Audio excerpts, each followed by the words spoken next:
It's one of the most bizarre and frankly scary things that can happen to a person. It strikes out of absolutely nowhere, and in just a matter of hours, it can literally steal your ability to smile. Today, we're going to decode the medical mystery of Bell's palsy. Seriously, just imagine that for a second. You wake up, you go to the mirror, and one entire side of your face just won't move. You can't raise an eyebrow, you can't properly close your eye, and you can't even crack a smile. It is a terrifying experience, and it's one that thousands of people face every single year. So, what in the world is this thing that shows up so suddenly and so dramatically? Let's get right into it. Okay, so at its core, Bell's palsy is a sudden weakness on one side of your face. It's all because of a problem with the seventh cranial nerve. That's the nerve that's basically the puppet master for your facial muscles. Now, this part is absolutely crucial. It's what's called a diagnosis of exclusion. That just means doctors have to rule out all the other scary stuff first, like a stroke or a brain tumor, before they can land on a diagnosis of Bell's palsy. The signs are pretty hard to miss. You get that classic drooping eyebrow and mouth, you can't quite close your eye all the way, and your smile line on that side just vanishes. But it's not just about how you look.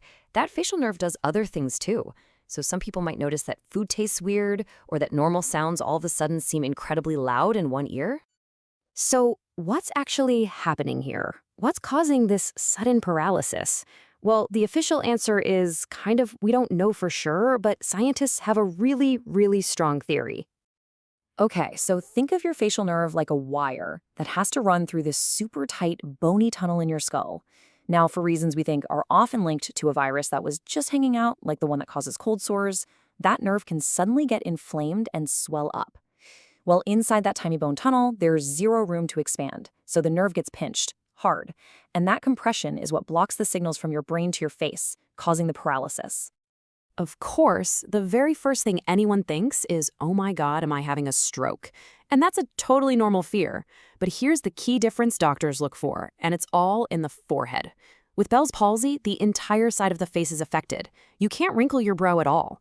But with most strokes, the forehead muscles are spared because of some fancy wiring in the brain, so you can still raise your eyebrows. It's a huge clue. Now, you might be wondering, could this happen to me? Well, it can happen to anyone, really, but certain groups are definitely more at risk. We see it more often in people who are pregnant, especially in the third trimester. Also, folks with diabetes, high blood pressure, or obesity have a higher risk, and sometimes it's triggered after you've just gotten over something like the flu. All right, this brings us to the big question. How do you fix it? For a long time now, doctors have agreed on step one. But there's been this fascinating debate about whether we could be doing even more. The go-to standard of care treatment is to hit it with corticosteroids, like prednisone, and to do it fast, like within 3 days if possible. The logic is super straightforward. The problem is a swollen nerve, and steroids are fantastic at reducing inflammation. The whole goal is to get that swelling down ASAP to prevent long-term damage and help you recover faster. But here's where the debate kicks in. If the leading theory is that a virus woke up and caused all this inflammation, well, doesn't it make sense to attack the virus too? Could a 1-2 punch of a steroid plus an antiviral give people the absolute best shot at a full 100% recovery? That is the exact question researchers have been trying to nail down for years. So to get a real answer, scientists turn to this amazing tool called a meta-analysis. It's where they basically combine a whole bunch of smaller studies to get one big, powerful result. And we're going to look at exactly how they did it. And let me tell you, this process is no joke. The researchers started with a massive pile of over 2,600 scientific papers on the topic. Then they had to sift through every single one, throwing out duplicates, studies that weren't designed well, until they were left with just the 7 strongest, most reliable clinical trials. That's it. 7 out of 2,600. And these are the kinds of studies that made the final cut.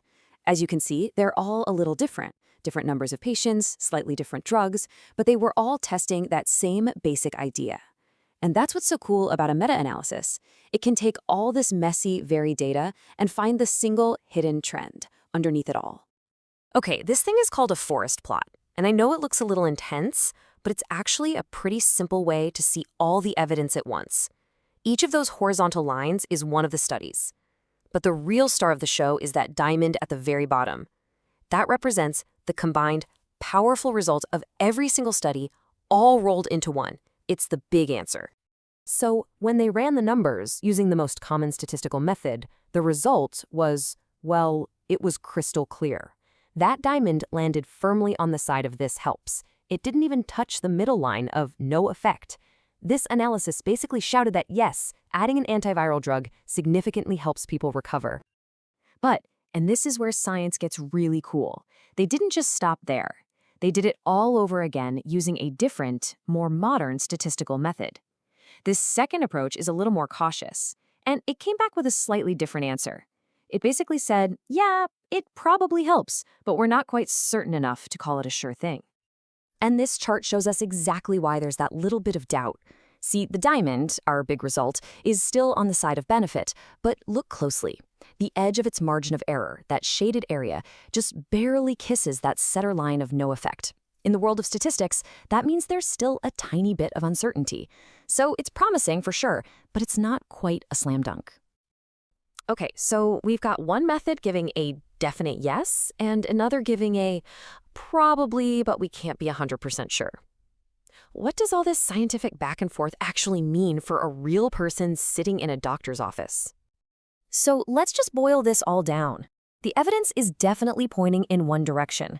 Combining steroids and antivirals is probably better than just using steroids alone. One solid statistical method says the benefit is clear. Another, more cautious one, says it's promising, but not quite proven. And honestly, this isn't a sign that science is broken. It's the total opposite. It shows just how rigorous the process is. You have to look at the question from every single angle. And finding the best possible answer here really matters. Because while most people do get better, as many as 30% of patients are left with some kind of permanent facial weakness. And that can affect everything from your self-esteem to just being able to eat a meal without difficulty. It's why even a small chance of a better outcome is something doctors take very seriously. And this really leaves us right at the heart of so much of modern medicine. What do you do when the science is leaning in one direction, but it's not a 100% guarantee? In the end, it all comes down to a conversation between a doctor and their patient, weighing the potential benefits against any small risks or costs. It's just a great reminder that even with all the incredible data we have, medicine will always be both a science and art.